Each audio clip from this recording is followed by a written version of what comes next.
السلام عليكم ورحمة الله. لعلنا اليوم نشهد جهودا حديثة في التضامن مع القضية الفلسطينية التي باتت تتكشف في مجتمعات السكان الأصليين في الولايات المتحدة الأمريكية، وأصبحوا يربطون التضامن مع فلسطين المحتلة بالقضايا الاجتماعية والإنسانية والبيئية الملحة.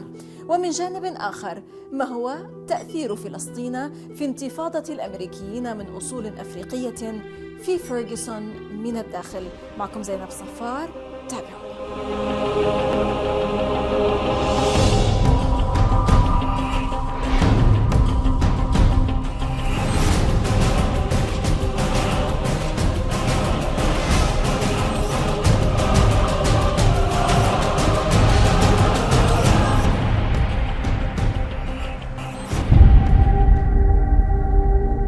هو 9 من آب أغسطس من عام 2014 يوم أطلق ضابط شرطة النار على شاب يافع غير مسلح من أصول أفريقية يدعى مايكل براون في مدينة فيرغسون بولاية ميزوري، وتركه ينزف مدرجا بدمائه لساعات حتى وفاته.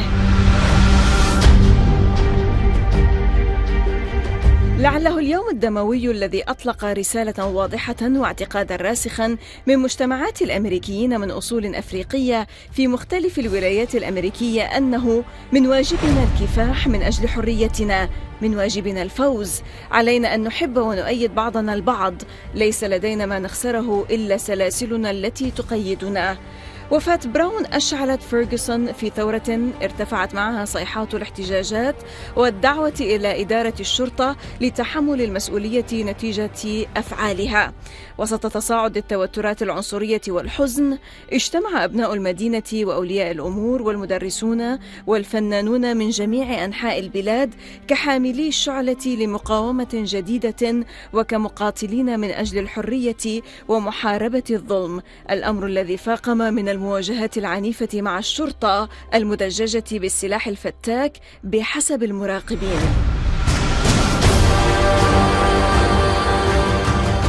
تارا الناشطة في مجال حقوق الإنسان وجزء من نسيج هذا المجتمع في مدينة سانت لويس بولاية ميزوري الأمريكية، ومن بين أول المنظمين لاحتجاجات فيرغسون في الولاية عام 2014، وقائدة أحد أول الوفود وأكبرها ذات الأغلبية الأفريقية التي أتت إلى لبنان منذ أواخر السبعينيات وأوائل ثمانينيات القرن الماضي، عندما أتى حزب النمور السود ومحمد علي وحتى بعض السياسيين الليبراليين من أصول أفريقية لزيارة المخيمات الفلسطينية في لبنان تضامنا مع الفلسطينيين وحق العودة. تخبرنا عن أعضاء هذا الوفد اليوم ومن أين أتوا ولماذا. The delegation is comprised of several amazing black folks from the United States. We have a large contingent representing Black for Palestine. For the purposes of this trip, I am representing Black for Palestine. We have folks from Malcolm X grassroots movement. We have some folks from the Red Nation, Navajo, Dina folks. The Indigenous Americans. The Indigenous Americans. So we have a good representation of folks that understand what oppression looks like and feels like. Mm-hmm.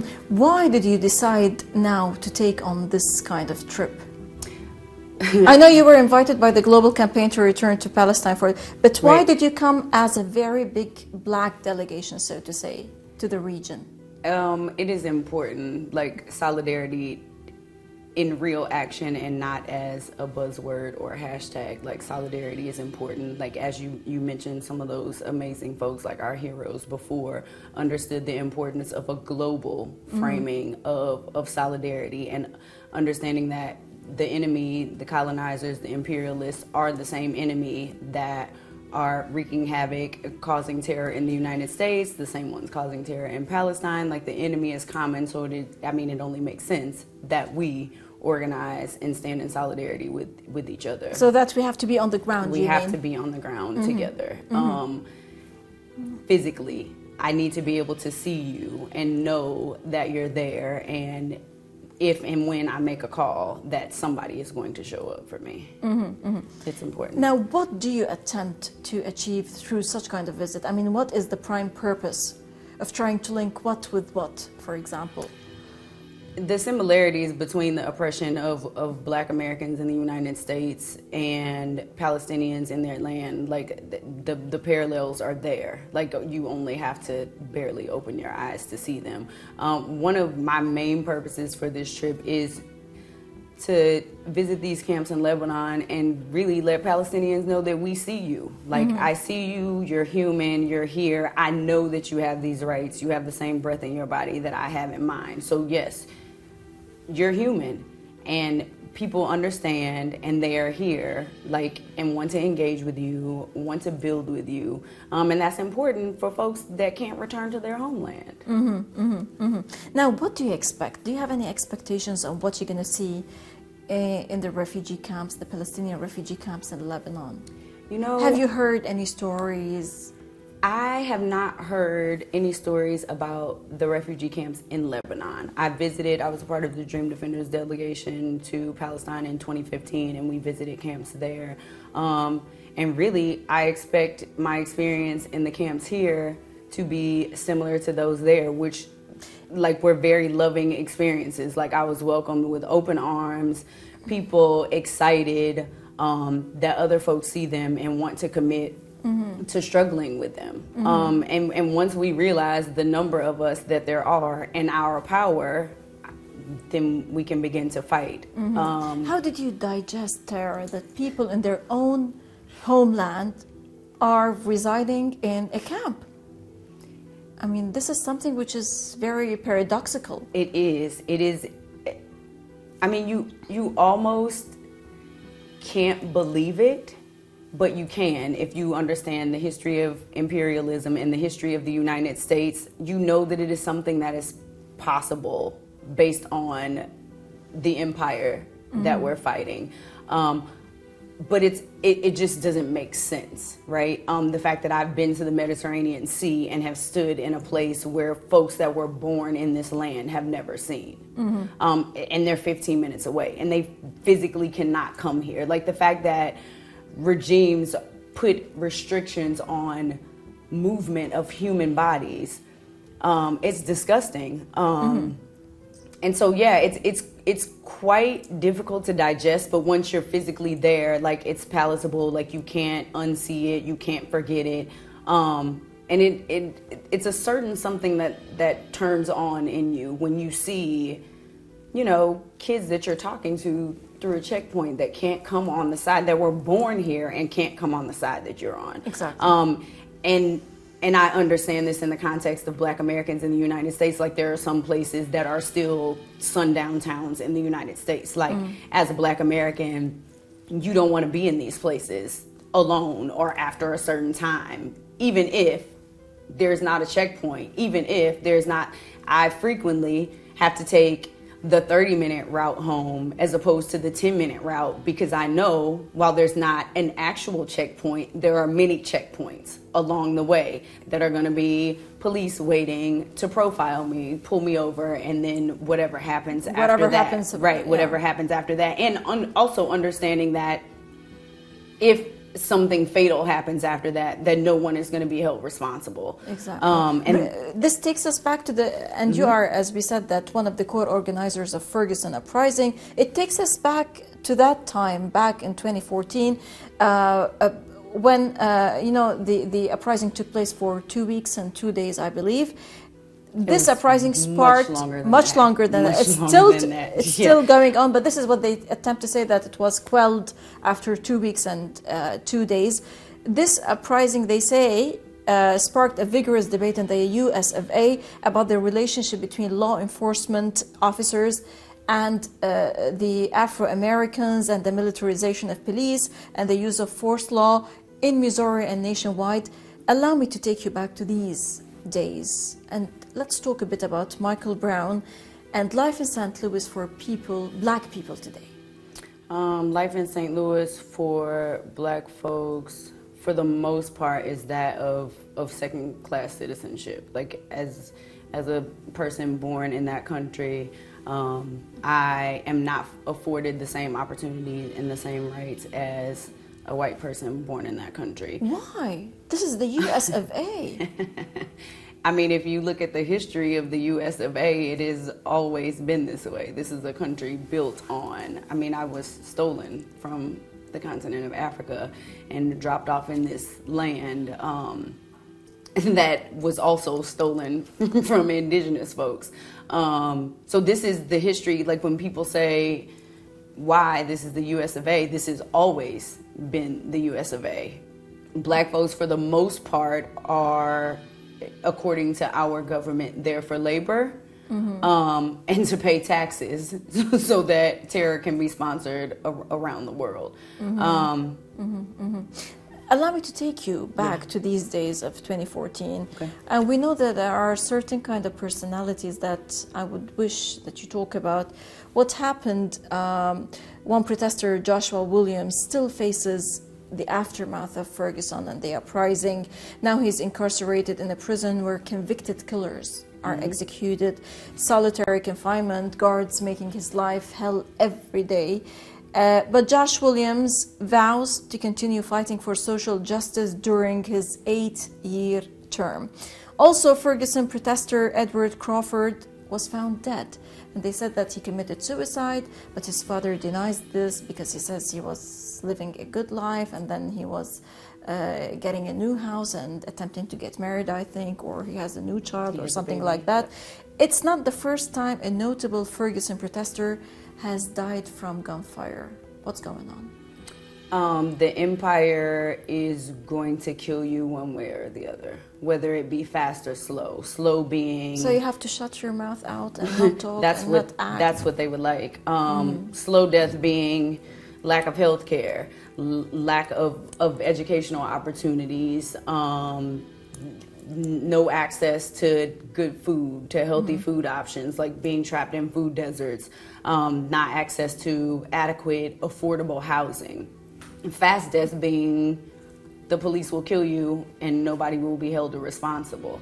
So one way or another, if in fact you use your voice, use your body, and you become a threat, the empire will find a way to strike you. And not just to strike you, to distort your image. Yes. Yeah. I mean, even with the case of Mike Brown, you know, the media... And they the said case that of, he attacked the police. Yeah, I mean, the case of everyone, right? Like, everybody, it's the same playbook every time, right? The victim is vilified, this person is let off, and it's like, why are we discussing, even if there was a crime committed, that crime is not punishable by death, right? Like, this police officer does not get to be judge, jury, and executioner on the spot. The monopoly on violence, right, that the empire has, I am always painted as violent when I may be standing with my voice. Now, while I am, and I can get very loud, though you are a loud girl, my voice is not more powerful than a bullet. Like, I cannot kill anyone with my voice. So we are always painted, similar to Palestinians, as the violent ones, the aggressors, but I don't have the weaponry. I don't have the gun. Like, I'm not sitting on anyone's block in a military vehicle, right? Like, yelling at people to go home when they live there. What impact did Palestine have on the Ferguson uprising? So, understanding that, like I said, these people are the same people. While my tax dollars sponsor terror in Palestine, this same company that was shooting tear gas at us on West Florissant is the same company that is responsible for the tear gas that's shot at Palestinians in Gaza or wherever they are protesting. As long as G4S is a company that is responsible for incarcerating and detaining Palestinians and also responsible for the employ of a person that killed Von Darren Myers, a black boy in the south side of St. Louis, as long as these people are still in power, we have issue, and we're always going to be connected. Palestinians are not going to be free if Black Americans are not free, and vice versa. No matter if people, want to recognize or realize this or not, like, your liberation is literally tied up in someone else's liberation, as long as the enemy is the same. And the mentality is the same. As long as white supremacy lives and rules the way that it does, it's not going to matter what corner of the earth you're in, right? Exactly. And it's also not going to matter whether you're quiet or not. It's still coming. It's still coming. It's still going to persist. So you may as well fight. Right. So we got tweets, Miriam, who I've since met, the first tweets that we got saying like, yo, this is how you respond to the tear gas. Like, yo, don't put water on your face. Like, you need to use milk. These are tweets we got from Palestinians, right? Like, they've been immediately there. up on scene, like, y'all will be all right. Like, we did it. Y'all can do it. Like, you'll be fine. And that's why you are here today. Yeah, like to lay eyes on people, right? That are like, we see you. Yeah, I see you too. Right. Like, and our enemy is the same. And the way that it manipulates and moves and takes our money and spends it on terror, there's no way that we cannot fight this together. Exactly. Like, we won't win if we don't fight this together. Like, there's no way. And, you know, one of the tricks of the empire is to isolate folks, right? Like, so when people sit back and read about these atrocities in the world, right, that happened, like the slave trade and the Holocaust and the Trail of Tears and all of these things, and they're like, oh, if I was alive at that point, this is what I would have done. Like, you're living in that time right now. Right. So right now is the test of what you would do when folks' human rights are being trampled. Like, it's right now. So you don't have to go back and read about and think about what you would have done. Like, you can do that thing now. Like, right. You have to do that thing now. If in fact it is legal to have apartheid in Palestine, and this is the same government that's sponsoring it, like, why then would it not continue to be legal in the United States? And why then would it not be legal in Yemen and every other corner of the world? Like, if you are paying to sponsor discrimination in a place where folks were born, i.e. me born in America, Palestinians born there, like, if you allow that to go, I mean, what did Emmett Till's mom say? Like, yeah, the next time it could be your child. Always, you can't keep turning your head. Like, you can't turn a blind eye, because the next time it could be you. It could be your family being ripped from their home. You can't stay silent. Exactly. Yeah. Allow us, Tara, to stop now for a short break, and then after the break we will talk a bit more about the destruction of black communities in certain states in the US of A, but after the break. إذا فاصل قصير ونعود، لا تذهبوا بعيدا.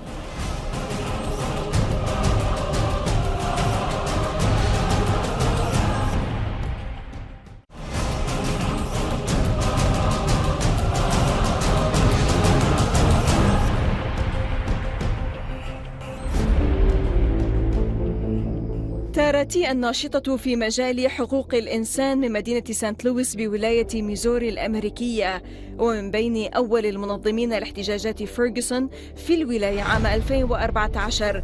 تحدثنا أكثر عما بات يعرف بتدمير مجتمعات ذوي البشرة السوداء في بروكلين وديترويت ونيو أورلينز، بناء على تجربتها بخسارة أشخاص محببين لديها أمام عينيها. That list of cities that you named, Detroit, New Orleans, Brooklyn, like, we can add a huge amount of other states. We can go across the country and add St. Louis and DC and every other major city where folks are being displaced. And while it may not be, it may not look exactly like Israeli soldiers bombarding their way into your home and taking you out, it looks like intentional divestment of your neighborhood until it's time to move white folks in, right? So on the north side of St. Louis, on the west side of St. Louis, there are homes deteriorating, children that can't attend the schools around the corner from their home because they don't offer them the educational opportunities that they need to succeed. There is no health care. Like, there are no grocery stores that I can get good food. Like, there are McDonald's on every corner, there are liquor stores on every corner, there are pawn shops on every corner, and no investment in infrastructure. Like you'll drive down the street and when you get to the black neighborhood, the internet is slower. Like basic things, needs, right? basically. Like basic things. And In we all 2018, remember the internet is a basic need, right? And Tara, we all remember what happened with Hurricane Katrina. The displacement in New Orleans, like the culture of that city, what makes New Orleans is being sucked out. You are creating lofts and high rent homes that people that live there and whose families have been there for generations simply can't afford. So you're pushing them out of the city. So you're pushing them out of the city into places where there may not be adequate transportation to get back into the city to get to your job. Like these are basic life things that are happening in every major city. So not only are you changing, like literally changing the complexion of the city, you're sucking the culture out of the city, and the things that make the city what you love is no longer there. Gentrification is a huge issue in every major city in the United States, and this is what colonizers do. It's not, I'm going to come in and make this place better because I live there. It's, I'm going to come in and take this and now you have to leave. Exactly. In a minute, Tara, how do you remember Ferguson? The incidents and the uprising. I remember feeling probably the most powerful that I felt in a long time. I also remember anger. I don't remember fear. I just mostly remember anger and love, like those two polar opposites. Anger that this is a thing that can happen, that this response, that you can send police and military into someone's home to terrorize them after you've committed a wrong act, and love just from the community. Those are the two things that I remember the most. Power, love, and anger for the other side. May you always be blessed with power, love, and anger, and satisfaction also. Yes. Tara T, a St. Louis native human rights advocate and one of the core organizers from the Ferguson uprising in Missouri. Many thanks indeed for joining us. Thank you. Always welcome, ma'am. إذا لقاء جديد في الأسبوع المقبل مع ضيف جديد وقضية جديدة ودائما من الداخل. للمزيد من التواصل بريدنا theinside@almayadeen.net وصفحتنا على الفيسبوك من الداخل. من كل فريق عمل برنامج من كل الميادين. السلام عليكم ورحمة الله.